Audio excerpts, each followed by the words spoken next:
Ladies and gentlemen, good afternoon. May you all rise to welcome the President of the Republic of South Africa, His Excellency Mr. Matamela Cyril Ramaphosa, and the President of the Government of the Kingdom of Spain, His Excellency Mr. Pedro Sánchez.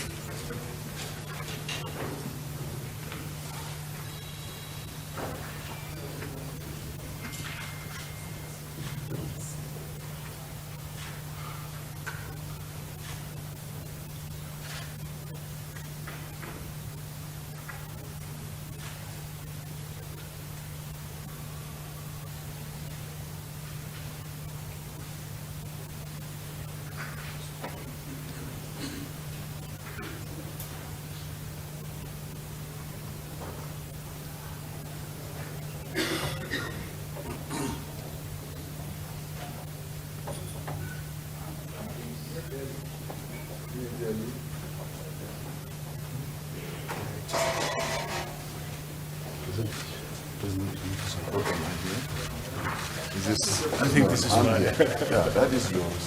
This is mine. Thank you. You may be seated. Your Excellencies, President Ramaphosa and President Sánchez, ministers, senior government officials, members of the media, ladies and gentlemen, we will now commence with the official proceedings of the signing ceremony between the Republic of South Africa and the Government of the Kingdom of Spain. The two principals will witness the signing of 3 memoranda of understanding between the Government of the Republic of South Africa and the Government of the Kingdom of Spain, respectively, on cooperation in the field of sport, cooperation between the National Library of the Republic of South Africa and the National Library of the Government of the Kingdom of Spain, and on cooperation in the field of industry 4.0. Your Excellencies, President Ramaphosa and President Sánchez, it is my honor to request Minister Pando and Ambassador Robedro to sign the Memorandum of Understanding in the field of sports. Minister and Ambassador.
Thank you, Minister and Ambassador. May you please remain seated where you were. Your Excellencies, President Ramaphosa and President Sanchez, it is again my honor to invite the Minister and Ambassador to sign the Memorandum of Understanding between the National Library of the Republic of South Africa and the National Library of the Government of the Kingdom of Spain.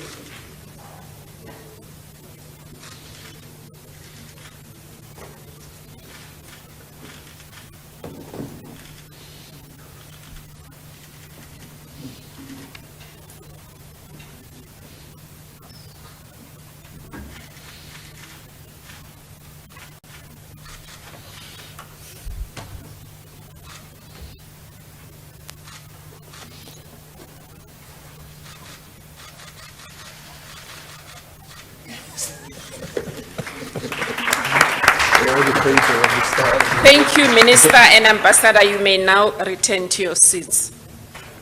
Your Excellencies, President Ramaphosa and President Sanchez, I have the honor to request Minister Patel and Ambassador Robredo to sign the Memorandum of Understanding on Cooperation on the Field of Industry 4.0.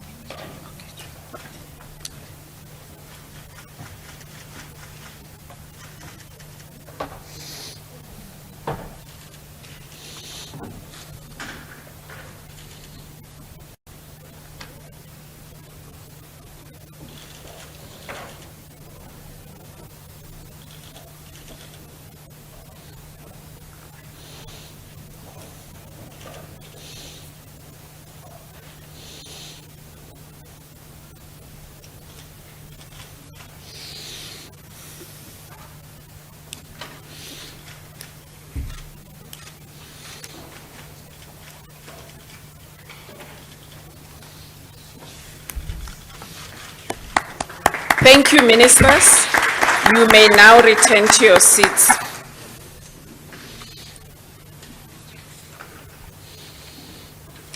We have come to the end of the signing ceremony. I would like to thank His Excellency President Ramaphosa and His Excellency President Sanchez for witnessing the beautiful ceremony. It is now my pleasure to hand over to Mr. Magwenya to facilitate the press briefing. Mr. Magwenya. Thank you very much. Your Excellencies, we will now kick off our media briefing, which will commence with brief remarks from President Ramaphosa, to be followed by His Excellency President Sanchez.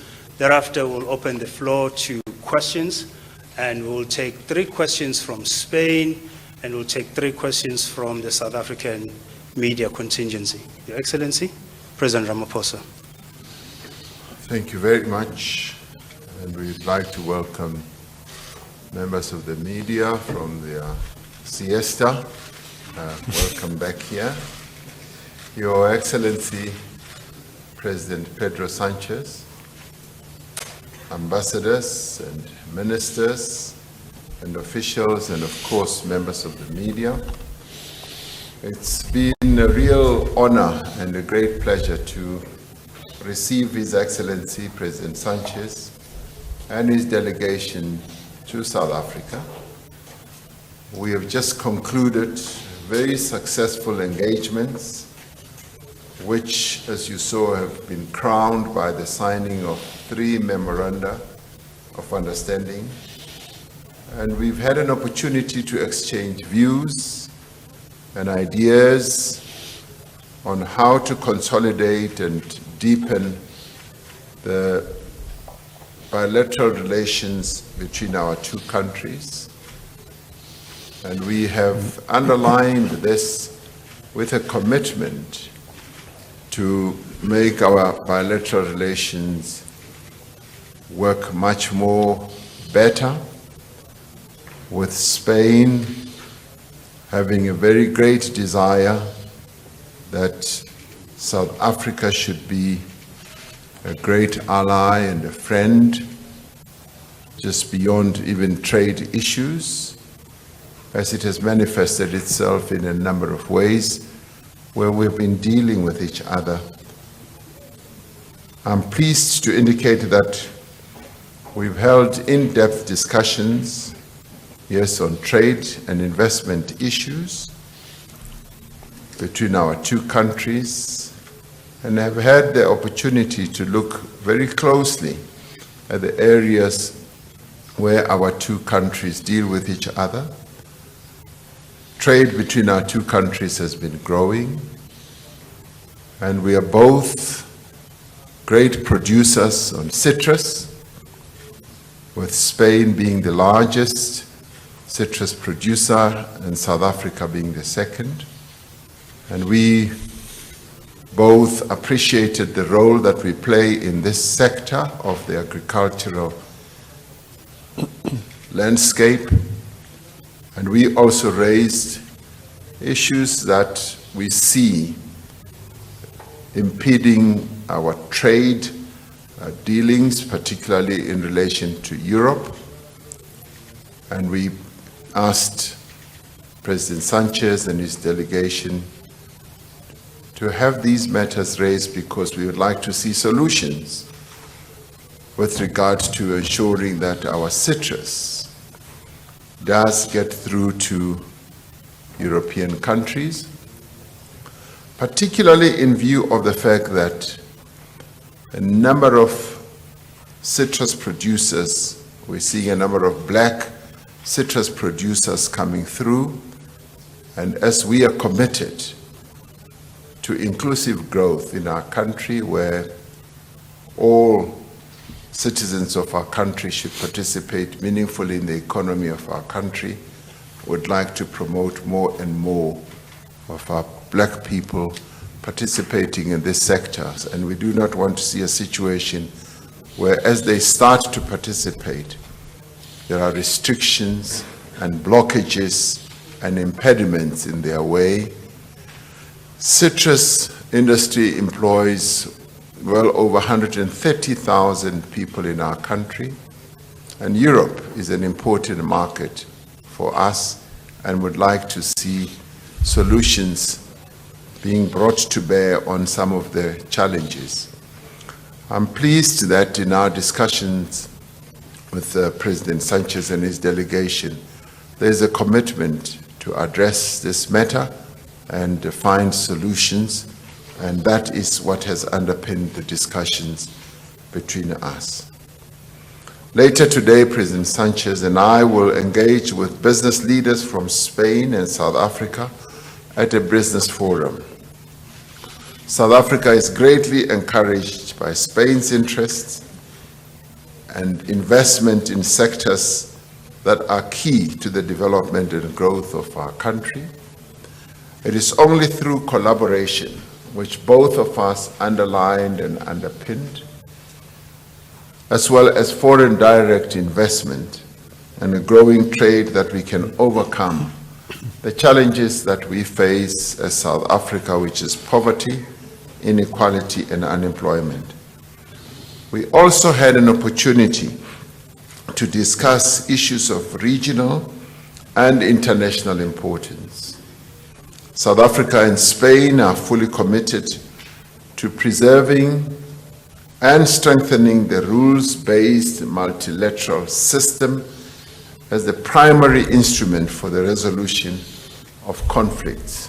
And in fact, we both underlined a very important aspect that is common between the two countries, that we support the bringing about of solutions to conflict through discussion and peaceful methods and collaboration. We pledge to work together to achieve a prosperous, secure, and peaceful future for those areas on our respective continents that are facing instability and conflict. With less than a month to go before the 2022 United Nations Climate Change Conference, COP27, which will be held in Egypt. We discussed avenues for collaboration as part of the global response to combat climate change. We also had an opportunity to discuss the agreement that was reached at COP26 and reiterated our commitment as South Africa that it should go ahead and be implemented. We, however, raised the issue of the funding and that the funding needs to be recalibrated as to enable us as South Africa to be able to embark on the transition much more effectively. South Africa and Spain agree that climate change, the loss of biological diversity and other environmental challenges must be addressed within the context of sustainable development, particularly for those who are in areas that are vulnerable and will be negatively affected by the transition that we foresee. An important part of our collective responses to climate change is increased support for green, sustainable energy policies and technology. Now, several Spanish companies are active in South Africa, particularly in the renewable space, and we want to see such investments expanded. This is a call that I'll be making at the Business Forum later today when we meet business people from both sides. We welcome Spain's interest in collaborating on our national effort to achieve a just transition and a low carbon, climate change resilient economy and society. President Sanchez and I reaffirmed the bonds of friendship and solidarity that exists between our two nations. We took time to express our gratitude to Spain for the support that they demonstrated in providing financial resources to COVAX during the height of the pandemic. COVAX, which was a facility and funding facility that was set up to fund the acquisition of vaccines for developing world countries. We also took time to thank Spain for making up to 60 million doses of vaccines available, especially to African countries. We were also able to express our gratitude for Spain's support to the initiative that India and South Africa had put forward to the World Trading Organization with regard to the waiver of the TRIPS regulation. And we look forward to a continued engagement between Spain and South Africa on a number of other areas. We believe that our relationship with Spain is firm and it can only grow better and stronger as we continue with our engagements. And of course, the small print in that agreement that we've signed on sport was also to remind Spain that we enabled Spain to win the 2010 FIFA World Cup, and in every support that they can offer, they must also remember that we were very, very kind to them, and they became world champions. Thank you very much. Thank you very much, Mr. President. I can tell you, all Spaniards, we remember the goal that Andrés Iniesta made in that very important final for the history of the Spanish soccer national team. Allow me to intervene in Spanish. Buenas tardes. Comparezco para dar cuenta de esta gira que me ha llevado a visitar en 2 días Kenia y Sudáfrica. Como saben muchos de los medios de comunicación españoles que nos acompañan, esta es la primera visita oficial de un presidente de Gobierno de España a dos países fundamentales en nuestra visión para África, un continente con una importancia geoestratégica creciente y clave en la acción exterior de nuestro país. España quiere establecer sólidas alianzas con los países africanos para hacer frente juntos a los retos que tenemos compartidos. El presidente Ramaphosa los ha explicitado bien. La emergencia climática, sin duda alguna, es la más importante. La transición energética que conlleva esa emergencia climática, la revolución tecnológica, la seguridad alimentaria ahora mismo afectada como consecuencia de la crisis de Ucrania o los movimientos migratorios. He trasladado al presidente Ramaphosa la firme determinación del Gobierno de España y del conjunto del país de reforzar nuestras relaciones bilaterales con Sudáfrica, tanto las políticas como económicas y las comerciales, por citar las más relevantes. Sudáfrica tiene un enorme potencial. Sus capacidades económicas, demográficas, le otorgan la capacidad de poder crear grandes oportunidades para su sociedad y también para el conjunto del continente africano. Y es al mismo tiempo un país exportador de estabilidad, que me gustaría subrayarlo en esta intervención. Ambos elementos convierten a Sudáfrica en un actor fundamental en la estrategia global hacia la región que mantiene el Gobierno de España. Así lo refleja nuestro tercer Plan África, el Foco África 2023, que considera a Sudáfrica como un país ancla con quien debemos reforzar nuestra relación bilateral y nuestra colaboración en los ámbitos multilaterales y regionales. En la reunión que he mantenido con el presidente Ramaphosa, al cual quiero agradecer su hospitalidad, y también al conjunto de miembros del Gobierno de Sudáfrica que nos han acompañado en la reunión bilateral que hemos tenido, hemos constatado que existen enormes oportunidades en diversos sectores para reforzar nuestras relaciones bilaterales y profundizar en ellas. En un contexto internacional marcado, por un lado, por una extraordinaria incertidumbre derivada de la invasión de Rusia a Ucrania y, por otro, por la recuperación económica tras la pandemia del COVID-19, creo que Sudáfrica juega un importante papel estabilizador en la región. Nuestros dos países comparten su compromiso con el multilateralismo, con un orden internacional basado en reglas y con el respeto a los derechos humanos.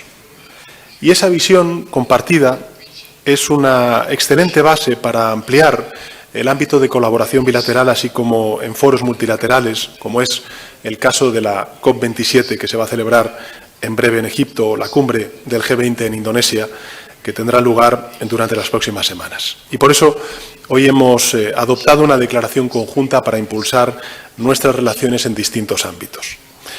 La declaración está centrada en los valores que compartimos ambas sociedades, ambas naciones. El compromiso de un orden internacional basado en normas de acuerdo a la Carta de Naciones Unidas, la apuesta por la concertación regional y también hemos firmado memorandos de entendimiento para impulsar la colaboración en materia deportiva y cultural. Y en el plano económico queremos aumentar de manera significativa nuestras relaciones comerciales, inversiones de cooperación industrial. Esta tarde, lo ha dicho el presidente Ramaphosa, vamos a participar ambos en un importante foro empresarial hispano-sudafricano que nos va a permitir a nuestras empresas conocer de primera mano las oportunidades de negocio que representa Sudáfrica. He trasladado también al presidente Ramaphosa la disponibilidad de apoyo financiero, en particular en el ámbito de las energías renovables, de la gestión del agua, de las infraestructuras, para impulsar la inversión en el país y, en concreto, vamos a poner a disposición de Sudáfrica una cantidad de hasta 2.115 millones de euros en los próximos 5 años. Esta cifra se va a articular a través de nuestros distintos instrumentos de financiación público y con el objetivo de acompañar a las empresas españolas en la implementación de los planes de desarrollo del Gobierno sudafricano. En el ámbito económico hemos firmado también un memorando de entendimiento para la industria 4.0, así como uno entre una empresa pública que se llama Cofides, española, y su contraparte sudafricana para reforzar la cooperación entre ambas entidades. Y además, pues me gustaría también trasladar la invitación del Gobierno de España al presidente Ramaphosa para que pueda visitar nuestro país cuando su agenda se lo permita, a fin de continuar profundizando nuestra relación bilateral. Sí me gustaría concluir haciendo un énfasis específico en el ámbito académico, científico y de investigación.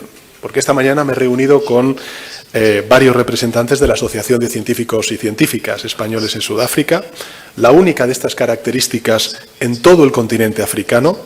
En fin, me he llevado una impresión maravillosa porque la extraordinaria experiencia que ellos tienen de estos científicos, de estas científicas, en muy variadas áreas de conocimiento de las universidades sudafricanas, centros de investigación también del país, están dando importantes frutos y ya se está explorando la posibilidad de extender este tipo de asociación a otros países africanos. Así que también Sudáfrica, querido presidente, está siendo para la investigación y la ciencia española una plataforma extraordinaria para poder expandirse al resto del continente africano. Nada lo ejemplifica más esta apuesta que estamos haciendo por la ciencia que los recursos previstos en el proyecto de presupuestos generales del Estado, que se está debatiendo ahora en las cámaras españolas, con un incremento del 4% respecto al ejercicio anterior, para continuar traduciendo en la mayor inversión en ciencia y en investigación de toda la historia de la democracia española la apuesta que estamos haciendo en este Gobierno. Y finalmente quisiera compartir con los medios de comunicación españoles que esta misma tarde tendré ocasión de visitar, después del foro empresarial junto con el presidente Ramaphosa, uno de los más importantes monumentos en la lucha contra el apartheid en Constitution Hill, en Johannesburgo. En fin, rendir tributo a los que en otro tiempo lucharon por la libertad, la democracia, que son causas que nos afectan y nos interpelan a todos, no solo es un acto de reconocimiento, sino también de una enorme gratitud. Es una obligación moral para cualquier demócrata, más si cabe, en un país en el que la lucha contra el apartheid y la memoria de Nelson Mandela son un símbolo que aún hoy ilumina e inspira al mundo entero. En conclusión, querido presidente, me gustaría subrayar que Sudáfrica es un espacio político afín a nuestros valores, a nuestros principios, que ofrece un enorme potencial y oportunidades para poder colaborar conjuntamente en los desafíos que tienen nuestras sociedades, pero también en los desafíos globales a los que se enfrenta la comunidad internacional. Y por ello quiero hacer una valoración muy positiva de una visita que reforzará, sin duda, la relación bilateral entre España y Sudáfrica. Muchas gracias.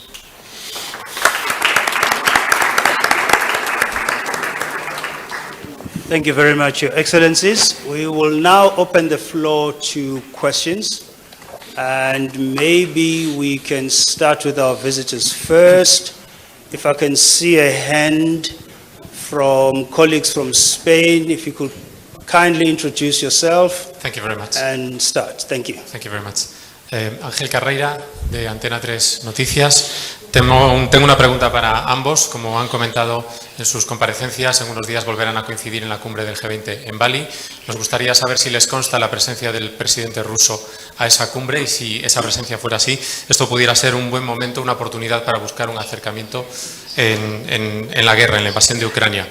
Y una pregunta para el presidente Sánchez sobre la comprometida reforma del delito de sedición. A usted no sabemos si le consta que el Partido Popular haya puesto como condición para renovar ese Consejo que no se reforme el delito de sedición y, si es así, si se mantiene ese compromiso de reformar el delito en el Código Penal. Gracias. Mr. President, should I begin? Yes. Muchísimas gracias, Ángel, por sus preguntas. En relación con la primera de las preguntas, no, desconozco si el presidente Putin irá o no a la cumbre del G20 y, por tanto, no tengo, opinión al respecto, más allá de decir lo que siempre hemos reiterado desde el inicio del conflicto y que he expuesto también en mi declaración inicial. España, Europa, somos proyectos de paz. Lo que queremos es el fin de las hostilidades, el retomar la vía diplomática, que nunca se debió perder, y el respeto al orden internacional basado en reglas, que significa respetar uno de los principales pilares de la Carta de Naciones Unidas, que es el del respeto a la integridad territorial, la soberanía nacional y el derecho a los pueblos a decidir libremente cuál debe ser su futuro. Eso es lo que siempre ha defendido España, lo que reivindica Europa. Y, por supuesto, en esos parámetros nos vamos a continuar comportando hasta que, por fin, veamos un cese de las hostilidades. En relación con la segunda de las preguntas, a ver, varias cuestiones. La primera es la agenda legislativa de todo Gobierno. Y en una agenda legislativa, por cierto, que fue objeto de debate en mi discurso de investidura, yo manifesté cuáles eran las transformaciones, las reformas que en distintos ámbitos iba a plantear el Gobierno de España a las Cortes Generales. Esa agenda legislativa es evidente que durante estos últimos 3 años ha contado con escaso apoyo del principal partido de la oposición. En muchas ocasiones hasta incluso he reivindicado la necesidad de que hubiera un mayor apoyo en políticas y en reformas legislativas para hacer frente a las consecuencias económicas, sanitarias y sociales de la COVID, o ahora también para hacer frente a las consecuencias económicas y sociales de la guerra de Ucrania en nuestra economía y en el conjunto de la sociedad española. Por tanto, una cosa es la agenda legislativa, que se puede discrepar, se puede votar que no, cuantas veces uno desee. De hecho, esto el Partido Popular pues lo ha hecho con bastante fruición a lo largo de estos 3 años de legislatura. Y otra cosa es el cumplimiento estricto de nuestras obligaciones constitucionales. Y ese llamamiento es el que quiero hacer, porque estamos ante una crisis constitucional sin precedentes en la historia democrática de nuestro país. 4 años bloqueado el órgano de gobierno de uno de los principales poderes de toda democracia, como es el Poder Judicial, y la dimisión del que fue presidente del Tribunal Supremo y del Consejo General del Poder Judicial. Y, por tanto, al llamamiento de cumplir estrictamente con nuestras obligaciones constitucionales nadie puede fallar. Lo que sí que le puedo decir es que el acuerdo está listo, está preparado, y aquí solamente falta dar una respuesta a la voluntad política que manifiesta cada uno de los grupos parlamentarios. Sí o no queremos renovar el Consejo General del Poder Judicial y el Tribunal Supremo. El Gobierno de España dice sí de manera rotunda. Repito, nosotros decimos sí de manera rotunda.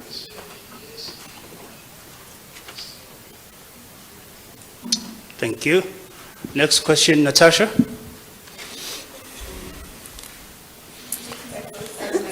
Oh, thank you. Okay. Hi, everybody. Hi, Prime Minister. My name is Natasha Pri from SABC News. So, President Ramaphosa, I understand that the Prime Minister Sanchez had formed a minority coalition government in Spain, right?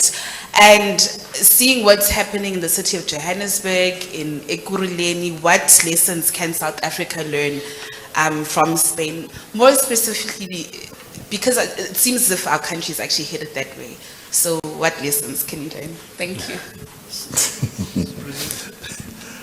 Well, I can say that. Sorry, Mr. President. Sorry, another one. Sorry, Vincent. Just on the citrus, I forgot that. Just between the 2 countries, what were your discussions about the protectionist tendencies that are hurting our agriculture, specifically the citrus sector? Thank you. Thank you. Well, on the issue of coalitions, there is a lot that we can learn from the various countries that have been well steeped in democratic parliamentary systems over a long time than we have. And so Spain and a number of countries have a lot of lessons that they can offer us, and we can also learn from the very positive things they've done and their mistakes. So as we also traverse our way through managing coalitions, we are also learning from our own errors and our own positive steps. And so let democracy be at play, but it's also underpinned by the rule of law. In a number of cases, some of the initiatives or interventions that have been embarked upon have been subjected to our law processes, constitutional processes. Some of them have been deemed unconstitutional and invalid, and we abide by that, confirming that South Africa is not only underpinned by human rights, but also by the rule of law.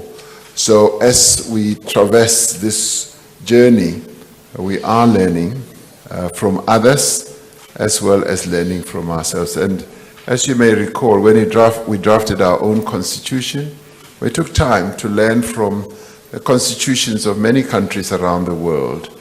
And some of the provisions we have in our own constitutions were learned from other countries. When it comes to the issue that we discussed and raised with President Sanchez, we also raised the issue, as you correctly say, of the citrus issue, as well as the restrictions that we see are being imposed so as to impede trade. And what we got from Spain is a very open-minded type of approach that this matter needs to be discussed so that we find solutions. And that is what we appreciate. We did not find a roadblock or a wall. We found a very, very positive type of response, which President Sanchez was able to put to me, which in many ways will go a long way in strengthening our own relationship. Because as I said in my initial input, we have almost 130,000 workers employed in the citrus and related industries, our sector, and these restrictions are putting those jobs in danger. And they're also putting in danger our own transformation process, where we see more and more black people, women and men, getting into the citrus industry, growing trees and producing fruit to be exported to other countries. We want to continue on that transformation path. We've been exporting citrus for more than 100 years as South Africa, and we've entered a new era where new players have come to the fore as our production increases, as we seek to broaden our market. And the last thing we want is to see restrictions that are based on measures that can be looked at and resolved. So the positive approach that we've had is very, very comforting to us as we will seek to find solutions to all these. Thank you. Thank you very much, Mr. President. I'm informed that there is a challenge with the translation. Would like to request the ambassador again to assist us before we kick off the second question. If you could please assist us with the translation. Okay, thank you. Carry on. Second question from Spain. If I can please see a hand. Thank you. Hello, my name is Iñaki Aguado from Informativos Telecinco in Spain. Thank you for hosting us today. Buenas tardes a los dos. En primer lugar, tengo una pregunta para ambos.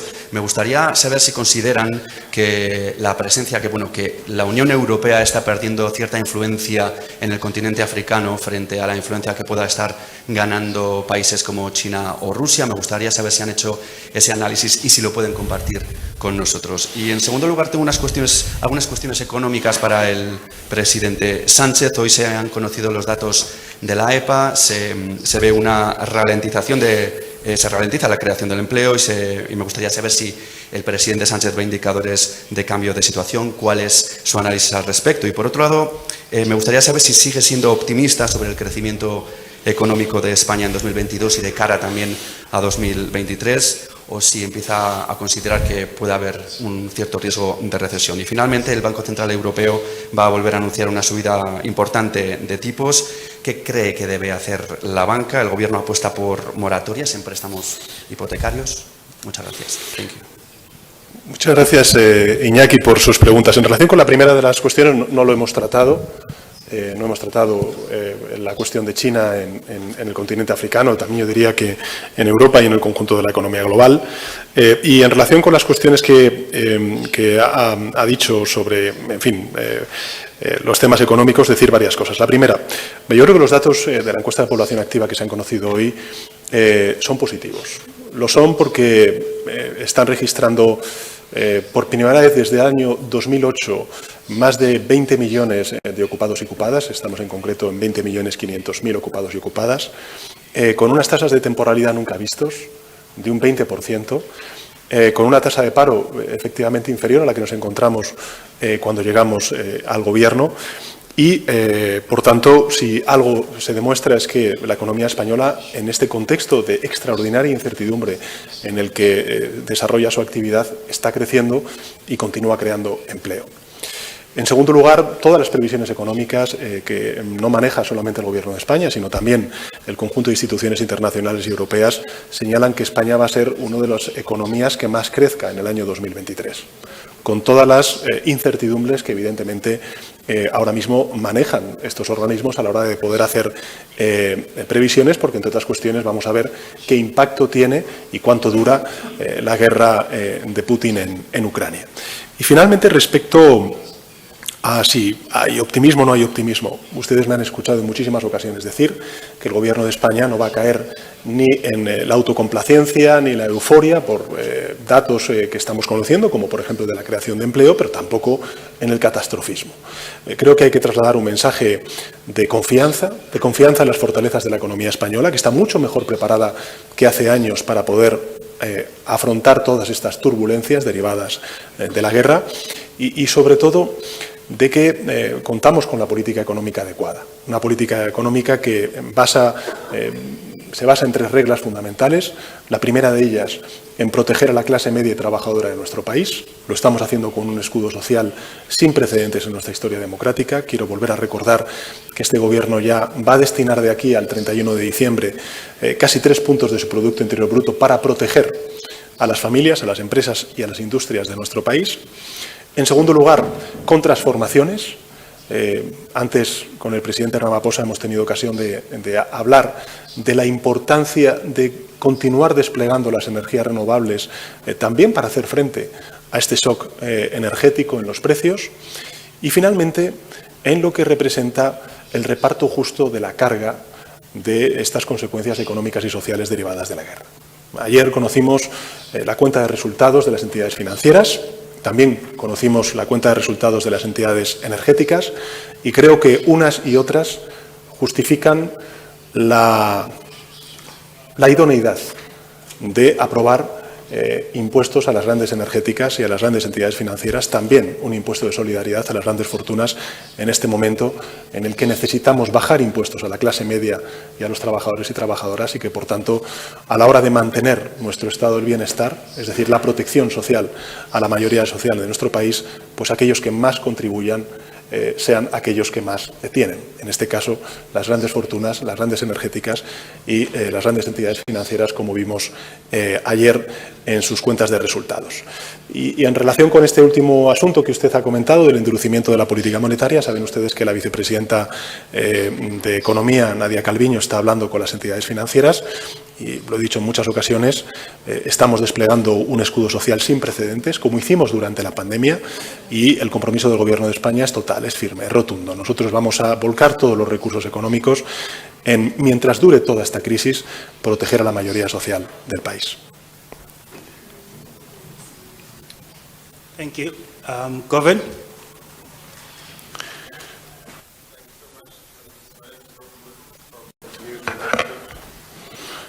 Thank you so much. My name is Govind Wickles from Newsroom Africa.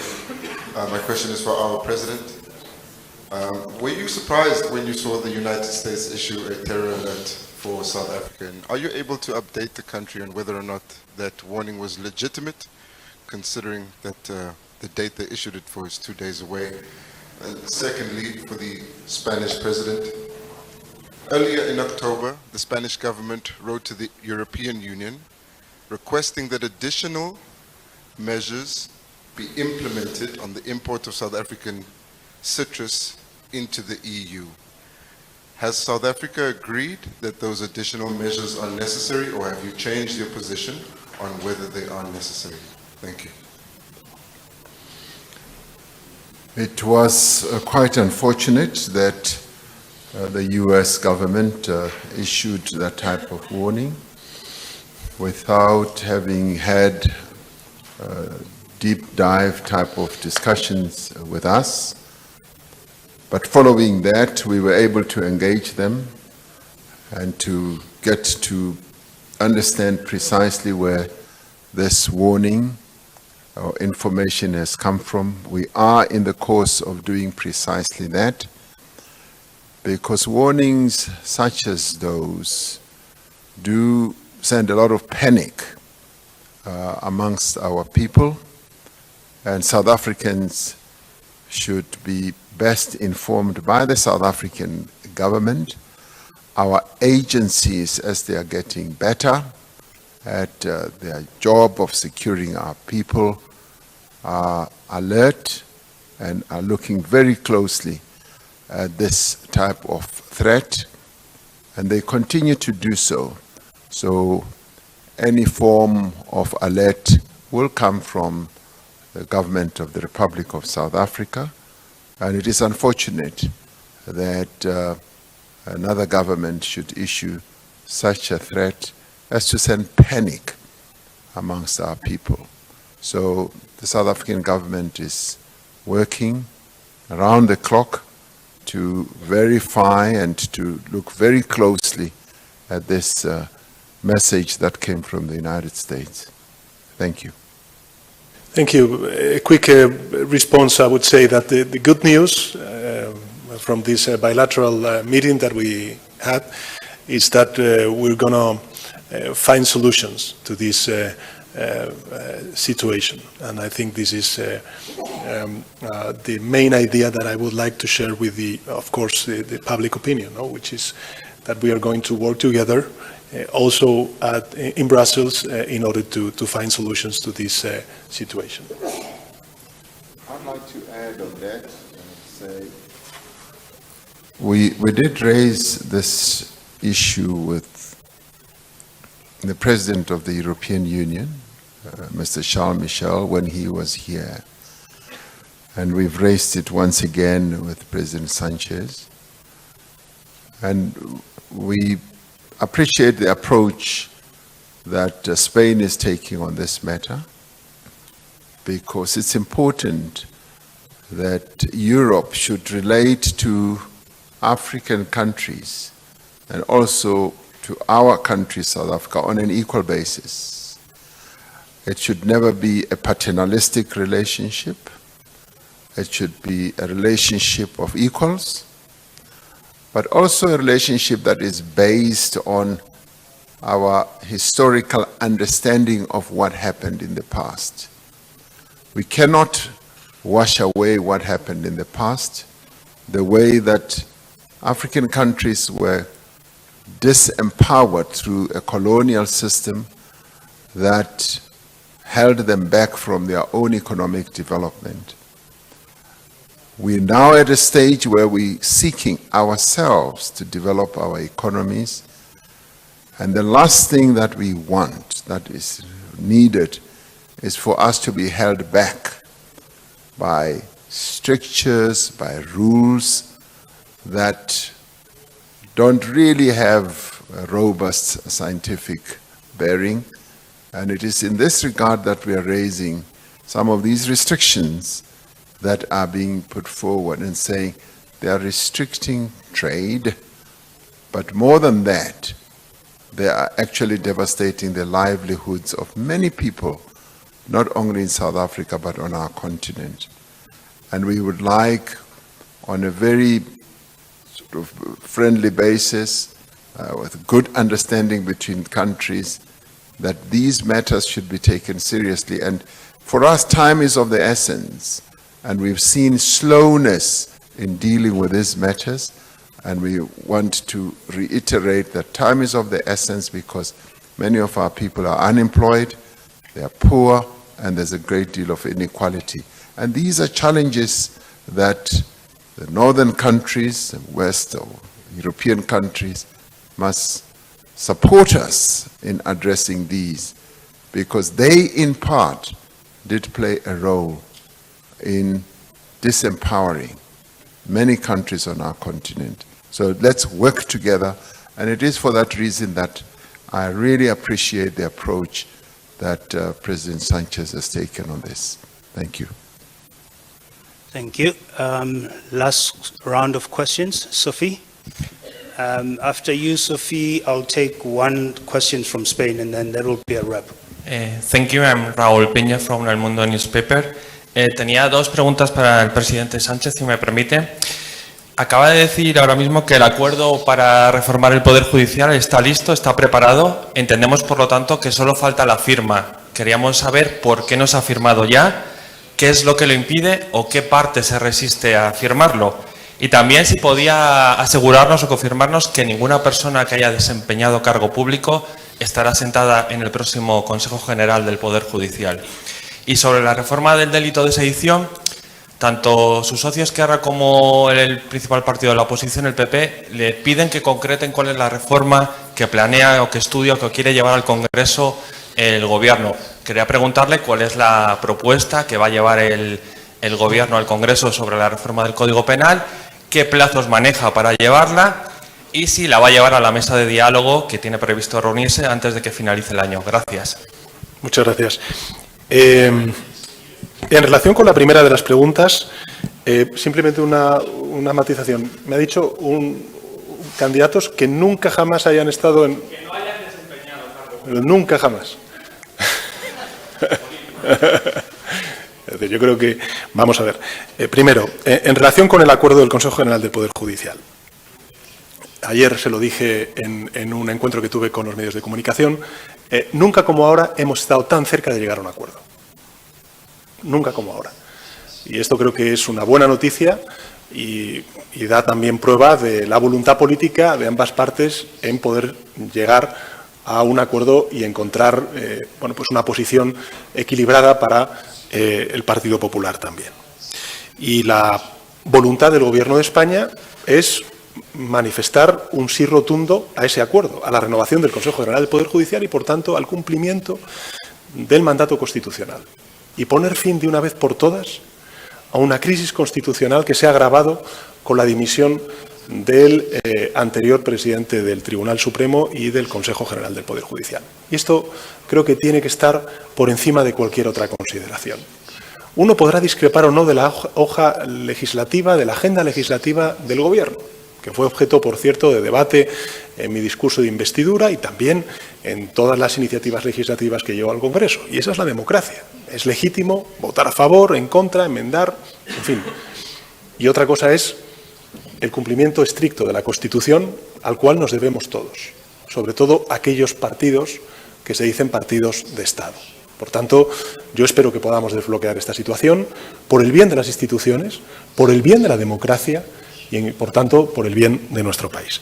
En relación con la segunda de las preguntas, a ver, me lo han escuchado decir en muchas ocasiones, el Gobierno de España considera, uno, que la situación hoy en Cataluña está mucho mejor que en octubre de 2017. Y, por tanto, en esa hoja del reencuentro de la superación de una crisis política que nos llevó a una situación absolutamente inédita en los 40 años de democracia, se tiene que resolver por cauces políticos. Se tiene que resolver, se debe resolver por cauces políticos. Y en eso está el Gobierno de España. Y a partir de ahí, creo que una de las principales lecciones que tenemos que extraer de la situación que vivió España tan dramática, de desencuentro, de quiebra, en 2017, es la necesidad de homologar algunos tipos de delito de nuestro Código Penal al contexto europeo, en el que nosotros nos desarrollamos, nos desenvolvemos y al cual pertenecemos. Y ese es el planteamiento que está haciendo el Gobierno de España. Thank you very much. Sophie? My question is directed to the two leaders. You spoke, Mr. President, about what happened yesterday in relation to the United States of America. When you look at the Sahel region, there's a serious challenge in terms of the insurgents, and you go down south, Cabo Delgado.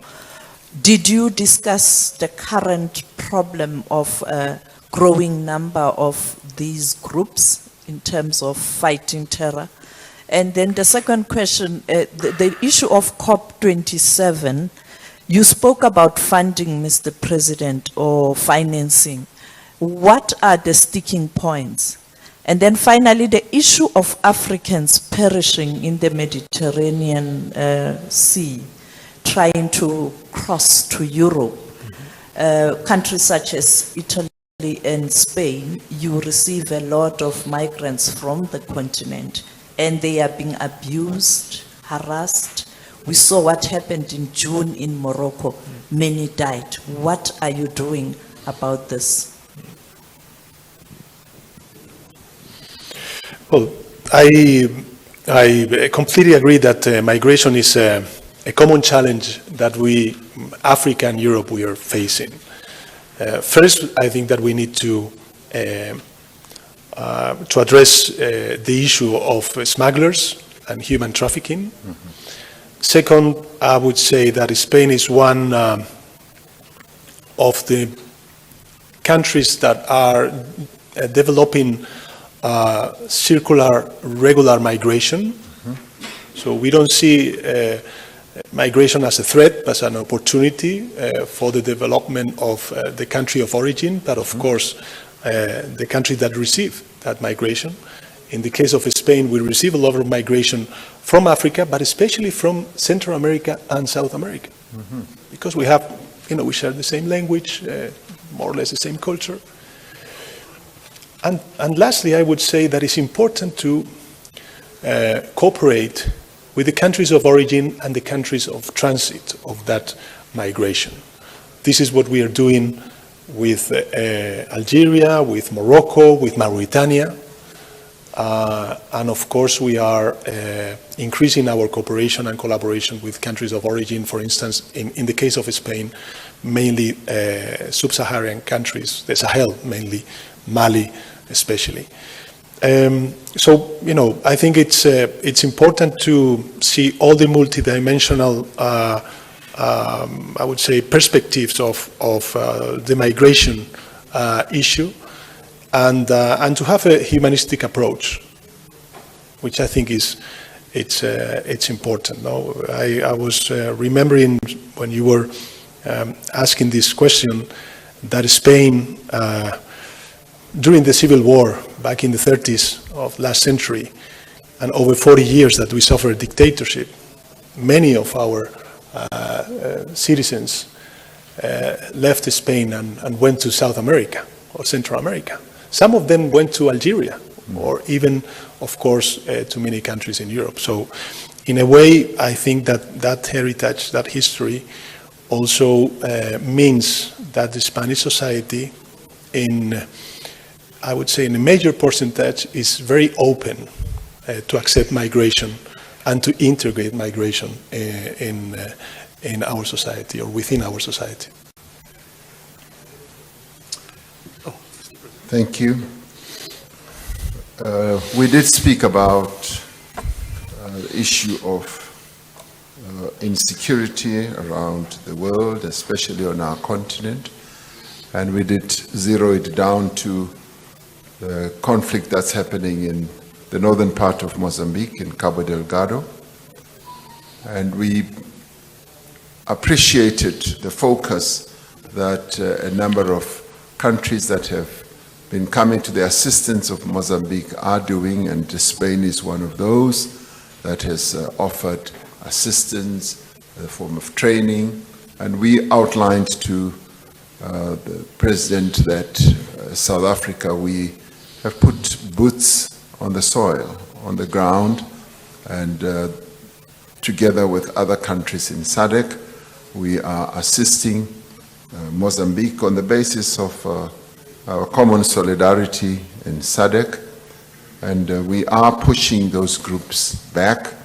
Of course, there's still a lot more that needs to be done to ensure that there is full peace and security, and that is our main objective. And I very much also appreciated the message from President Sanchez in relation to that in the end we should also seek to find solutions through collaboration, through discussions, so that we can secure the peace.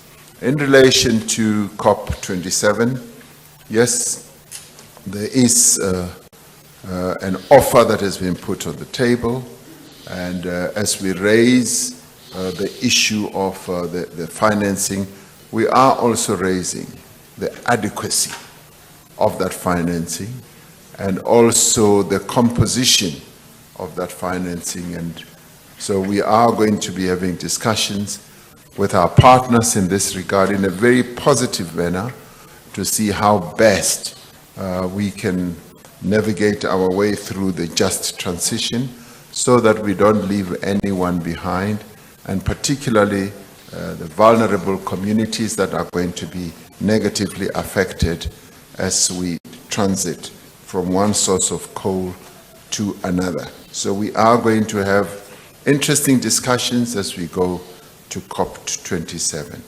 Just to comment very briefly on the issue of migration, and I couldn't agree with President Sanchez more to say that we should also see the issue of migration as an opportunity where the contributing countries can be supported. And the one issue that we have often raised, which is another dynamic in this whole situation, is that sanctions that have been applied to various countries, and especially on our continent, sanctions applied, for instance, to Zimbabwe, are having a negative impact, not only on Zimbabwe's economy, but also on a number of countries in SADC. They are also having a negative impact on us, because as the sanctions weaken the Zimbabwean economy, Zimbabweans then tend to migrate and leave and come to our own country and other countries in the sub-region. They flow to Botswana, they flow to South Africa, to Namibia, and then they exert enormous pressure on us. Like you, we've always been, as South Africans, been very open to the inflow of people from various parts of the continent. But with economic challenges that our people are now facing through unemployment, inequality, the pressure becomes even greater. And we become concerned when countries that are applying sanctions continue to do so to weaken those countries that are contributing migrants to other countries, are disinterested and actually don't even seem to care what the impact is, because they are targeting certain either individuals or certain countries, and the impact is much broader than that. And we are saying those sanctions should be lifted, and we should be able to bolster the economies of those countries so that people can have less of an incentive to leave their countries to go to other countries, because their countries' economies will be growing. So once again, we call on the various countries that have applied sanctions, particularly on Zimbabwe, to lift those sanctions so that the economy of Zimbabwe can get back on its feet and they can be the economy that they used to be. And in that way, Zimbabweans who have left Zimbabwe will find great incentive to go back and to lead normal lives in their own country. Thank you very much. Muchas gracias. Thank you. Thank you very much. Muchas gracias. Your Excellencies, you may take leave of us. Thank you. Wonderful.